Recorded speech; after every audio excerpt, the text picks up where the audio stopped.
আসসালামু আলাইকুম প্রিয় দর্শক, আজ আবার ডাক্তারদের নিয়ে একটু কথা বলবো। মাঝে ভেবেছিলাম যে ডাক্তারদের নিয়ে কথাটা আর বলবো না, কারণ আমার কিছু মন্তব্য নিয়ে অনেক ডাক্তাররা খুব মনক্ষুণ্ণ হয়েছেন, হইচই করেছেন। আমি আমার ব্যাখ্যা দিয়েছিলাম, তারপরেও তাদের দুঃখ কমেনি, আমিও দুঃখ প্রকাশ করেছি, সেগুলো গিয়েছিল। তারপরে ভেবেছিলাম যে না, আর না। কিন্তু ইন্টারেস্টিং হলো কি জানেন, একটা আমার অভিজ্ঞতার কথা বলি। আমি জীবনে যত বছর সাংবাদিকতা করেছি, এই সাংবাদিকতা জীবনে আমি দীর্ঘদিন রিপোর্টার ছিলাম। আমি যত রিপোর্ট করেছি, সেই রিপোর্টের সিংহভাগ রিপোর্টই ছিল, মানে আমার তো মনে হয় 70 ভাগেরও বেশি রিপোর্ট ছিল এই ডাক্তার, স্বাস্থ্য ব্যবস্থা, ওষুধ, হাসপাতাল এগুলো নিয়ে। এবং ডাক্তারদের নিয়ে যে রিপোর্টগুলি করেছি, সেগুলো ডাক্তারদের নানা রকম বঞ্চনা, প্রশাসনিক বঞ্চনা, ক্যাডারগত বঞ্চনা, এগুলো নিয়ে বেশি রিপোর্ট করেছি। যা হোক, তারপরেও ভুল বুঝাবুঝি হয়েছে, সেটা নিয়ে আমি কথা বলবো না আজকে। কিন্তু আজকে আমি দুজন ডাক্তারকে নিয়ে কথা বলবো, এবং এদের একজনকে নিয়ে গতকালকে একটু বলেছিলাম। সেটা হলো যে আইনের শাসন কাকে বলে। আসলে বগুড়ার খুব পরিচিত এবং বিখ্যাত একজন ডাক্তার, ডাক্তার মিশু নামে যাকে সবাই চেনেন, যার আসল নাম ডাক্তার সামির হোসেন মিশু, তাকে একটা বিস্ফোরক মামলায় গ্রেপ্তার করা হয়েছে। এটা নিয়ে গতকালকে আমি কথা বলেছিলাম যে এটা কিভাবে হয়। 2024-এর মামলায় ওনাকে গ্রেপ্তার করতে হলো কেন? ওনার কী অপরাধ ছিল? সম্ভবত অপরাধ ছিল উনি আওয়ামীপন্থী একজন ডাক্তার ছিলেন। মানে ডাক্তারদের তো অনেকগুলি সংগঠন আছে, একটা বিএনপিপন্থী, জামাতপন্থী, জাসদপন্থী, মানে বামপন্থী, আবার আওয়ামীপন্থীও আছে। এবং এই অপরাধে 2024-এ সে গণ আন্দোলনের সময় যে ঘটনা প্রবাহ, সেই ঘটনা প্রবাহকে নিয়ে তার উপর মামলা করা হয়েছে। এবং তার বিরুদ্ধে অভিযোগটা হলো মোহাম্মদ আরাফ নামে একজন লোক, যিনি দাবি করেছেন যে ওই বৈষম্যবিরোধী ছাত্র আন্দোলনের মিছিলে থাকার সময় অনেকে, তাদের মধ্যে শেষ হওয়ার অনেকে আহত হয়েছে, এবং আহতদের নিয়ে বগুড়ার জিয়াউর রহমান মেডিকেল কলেজ হাসপাতালে যাওয়া হয়েছে। এবং সেখানে তখন আউটডোরে এই ডাক্তার মিশু ছিলেন, এবং উনি এই আহতদের চিকিৎসা দিতে অস্বীকৃতি জ্ঞাপন করেছেন। এই জন্য তার বিরুদ্ধে এতদিন পরে তার মনে হয়েছে একটা মামলা করা দরকার, মামলা করেছেন। এবং সেই মামলায় তাকে গ্রেপ্তার নিয়ে একটা অনুষ্ঠানে ছিলেন, একটা জন্মদিনের অনুষ্ঠানে ছিলেন, সেখান থেকে ধরে নিয়ে যেয়ে মামলা করা হয়েছে। তাকে অ্যারেস্ট করা হয়েছে, আদালতে হাজির করা হয়েছে, আদালত জামিন দেয়নি, এবং উনি এখন কারাগারে আছেন। ডাক্তার মিশু গরিবের ডাক্তার হিসেবে বগুড়ায় খুবই পরিচিত লোক। গরিবের ডাক্তার এই অর্থে, ওনার কাছে যে যদি কেউ বলে আমার টাকা নাই, উনি বিনা পয়সায় তার রুগীটাকে দেখেন, এবং ওনাকে অত্যন্ত ভালো মানুষ হিসেবে সবাই চেনেন। এখন তাকে ধরে নেওয়া যাওয়া হলো, কোনো ডাক্তার কিন্তু এর প্রতিবাদ করেনি। Very interesting. এই যে ডাক্তারদের এত এত সংগঠনে এত এত বড় বড় নেতা টেতা আছেন, কেউ প্রতিবাদ করেনি, কেউ একটা মিছিল করেনি। আমার বিরুদ্ধে কিন্তু মিছিল হয়েছিল, আমার বিরুদ্ধে মানববন্ধন হয়েছিল। ঠিক আছে, আমি খারাপ লোক, ডাক্তার মিশুর তো আপনাদের প্রফেশনের একজন লোক, কই তার ব্যাপারে তো আপনারা মাঠে নামলেন না। একজন নেমেছে। কে নেমেছে জানেন? দেশের বাইরে প্যারিসে থাকা ডাক্তার পিনাকি ভট্টাচার্য, তিনি নেমেছেন। এবং তিনি বলেছেন যে মিশুর সঙ্গে, মিশু তার বন্ধু, এটা বলেছেন, মিশু তার খুব ক্লোজ বন্ধু, কিন্তু পাশাপাশি উনি এটাও বলেছেন মিশুর সঙ্গে তার রাজনৈতিক কোনো মিল নাই। মিশু ভিন্ন একটা রাজনীতি করে। মিশু যে রাজনীতি করেন, পিনাকি তার সম্পূর্ণ বিপরীত রাজনীতি করেন। এই জায়গায় তাদের কোনো মিল নেই।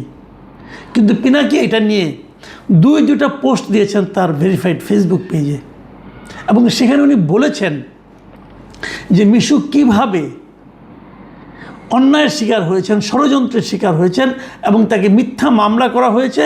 তার কাছে টাকা চাওয়া হয়েছিল, টাকা দেননি বলে ওনার বিরুদ্ধে মামলা করা হয়েছে। এবং পিনাকির পোস্টগুলো আপনারা পড়তে পারেন।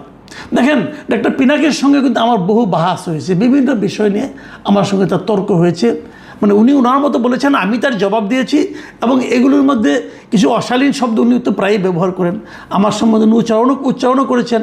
কিন্তু আমি কিন্তু সবসময় বলেছি ওনার ব্যাপারে কিন্তু আমার কোনো ক্ষোভ নাই ভাই, যার যা মনে হবে সে তা বলবে, তার চিন্তার কথা বলবে, সবার তো প্রকাশভঙ্গি একরকম হবে না।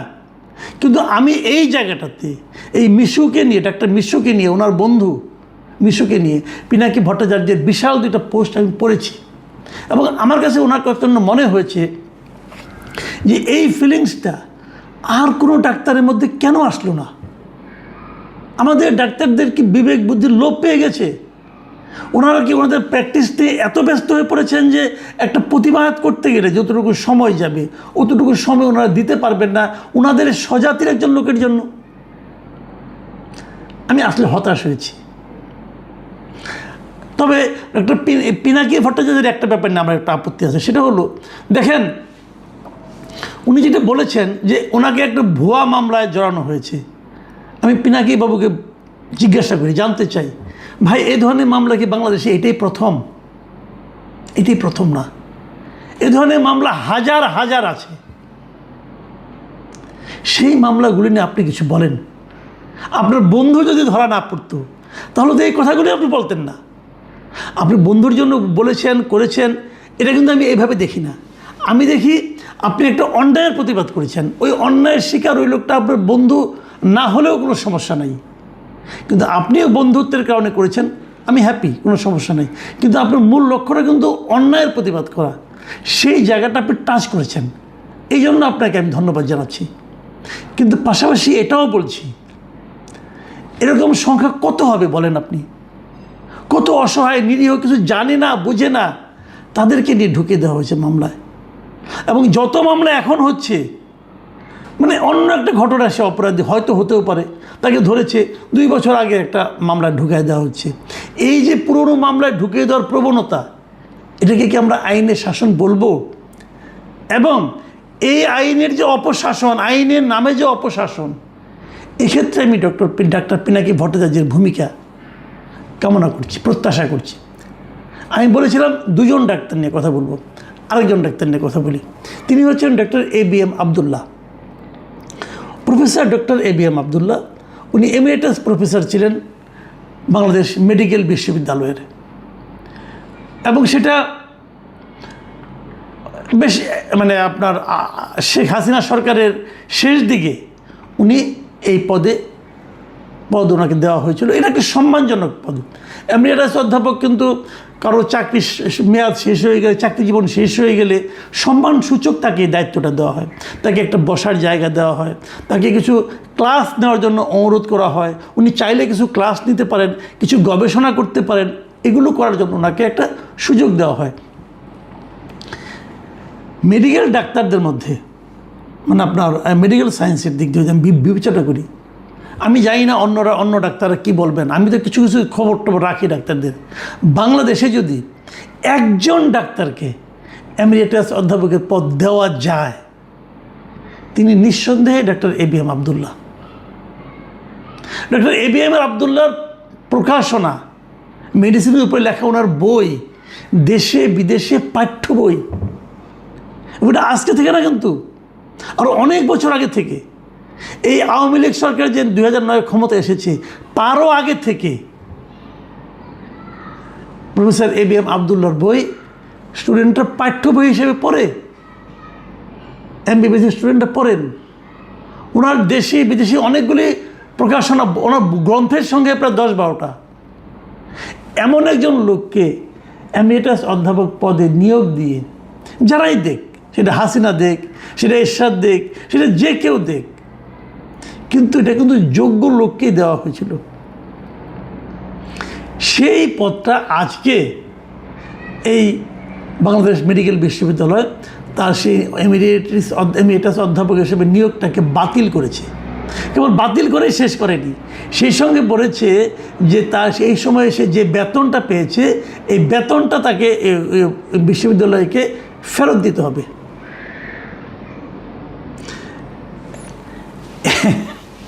এ নিয়ে প্রফেসর আবদুল্লাহর একটা প্রতিক্রিয়াও দেখলাম।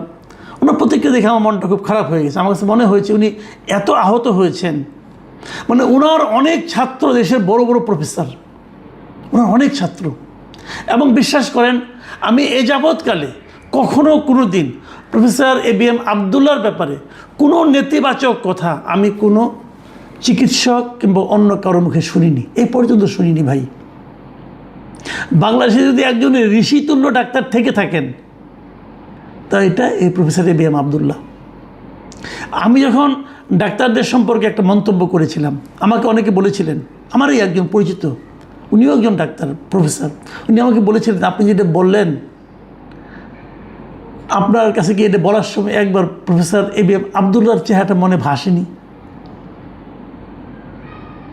বিশেষ করে আমি লজ্জা পেয়েছিলাম। আমি বলেছিলাম, ভাই আমি তো ঢালাওভাবে সবাইকে বলিনি, আমি কাউকে কাউকে বলেছিলাম, কিন্তু তারপরেও আমার বলাটা ওইভাবে শব্দ উচ্চারণ করা ঠিক হয়নি, এটা আমি স্বীকার করেছিলাম।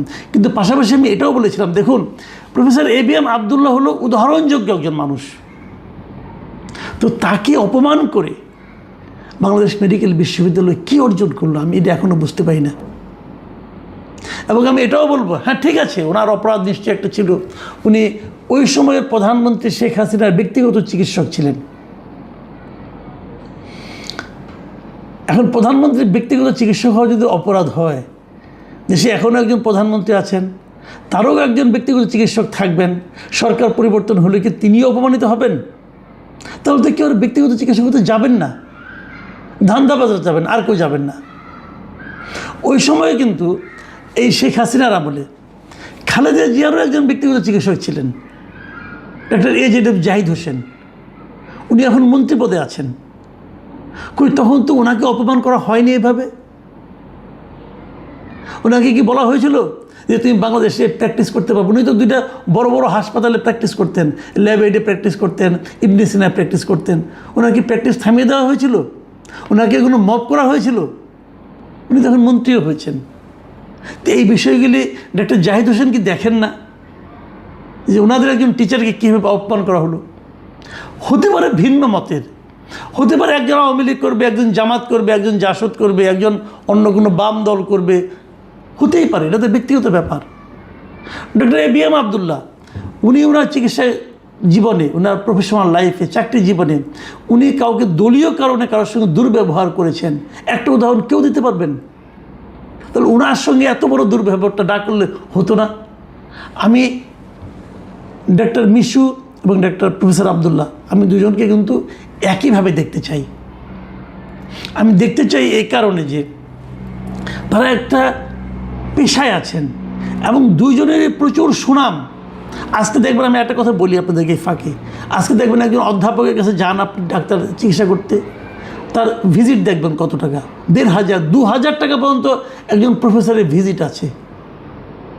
যারা জানেন তাদেরকে বলি, প্রফেসর আবদুল্লাহর ভিজিট কি ৫০০ টাকা পর্যন্ত ছাড়িয়েছিল? উনি ভিজিট এত কম নিতেন। উনি যখন প্রফেসর, ডেঙ্গুর সময়, আমার সময় কিছু স্মৃতি আছে, এই যে বাংলাদেশের ডেঙ্গু রোগ, আমরা যেটা ডেঙ্গু বলি, এই ডেঙ্গু রোগটা যে বাংলাদেশে যে ডেঙ্গু নামে একটা রোগ আছে, এটা প্রথম বলেছিলেন এই প্রফেসর ডক্টর ABM আবদুল্লাহ। প্রথম উনি আইডেন্টিফাই করেছিলেন যে এই রোগটা, যে রোগে মারা যাচ্ছে, এই রোগটা ডেঙ্গু রোগ, এই রোগটা এডিস মশার কারণে হয়, এটা প্রথম বলেছিলেন প্রফেসর ডক্টর ABM আবদুল্লাহ। এবং সেই রিপোর্ট প্রথম পত্রিকার পাতায় লিখেছিলাম আমি, তখন আমি জনকণ্ঠে চাকরি করতাম। যারা সাংবাদিকতা করেন তারা জানেন, যারা ওই সময় চিকিৎসক আছেন তারাও জানেন। যাই হোক, সেটা এক ব্যাপার, এটা প্রাসঙ্গিক নয়। কিন্তু আমি যেটা বলছি যে প্রফেসর আবদুল্লাহ হলেন সেই মাপের একজন ডাক্তার। একজন ডাক্তার কিন্তু দেখলাম না প্রতিবাদ করতে প্রফেসর আবদুল্লাহর এই অপমান নিয়ে, অথবা ডাক্তার মিশর এই অপমান নিয়ে। দুটোকেই কিন্তু আমার কাছে অপমান মনে হয়েছে। এবং আমি বলবো এটা সুশাসন নয়। প্রিয় দর্শক, এখন এ পর্যন্তই। আল্লাহ হাফিজ।